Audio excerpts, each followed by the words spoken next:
ममता मिश्रा के YouTube channel पे सभी भाई, सभी बहनों, सभी दोस्तों, सभी मित्रों से दिल से नमस्कार है। आइए एक शादी ब्याह में गाने हैं, जब बारात दूल्हे ससुराल ही जाते हैं, बारात विदा किए जाते हैं, तब ये गाना गाया जाता है। बहुत अच्छा, बहुत प्यारा गाना है, आइए सुनते हैं। अरे उजड़ी नागर बसी गई है, जमनी गलिए दुल्हे गई है। उजड़ी नागर बसी गई है, जमनी गलिए दुल्हे गई है।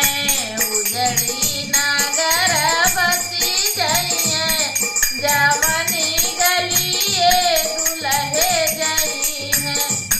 जौनी सड़किया पे दुल्हे गई है, जौनी सड़किया पे दुल्हे गई है। दुबिया वो है छैलई है, जमनी गलिए दुल्हे गई है। उजड़ी नागर बसी गई है, जमनी गलिए दुल्हे गई है। जौने बाग में आमा नहीं है, जब ये दुल्हे बगियावा माँ पहुँचे। जब ये दुल्हे बगियावा माँ पहुँचे, अमवा घावत फरी गई है, जमनी गलिए दुल्हे गई है।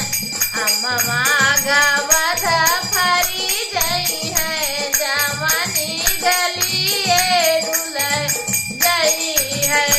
उजड़ी नागर बसी गई है, जमनी गलिए दुल्हे गई है।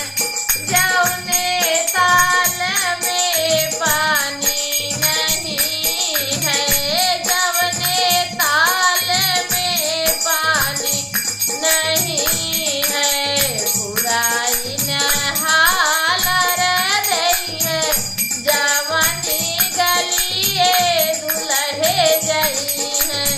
उजड़ी नागर बसी गई है, जमनी गलिए दुल्हे गई है।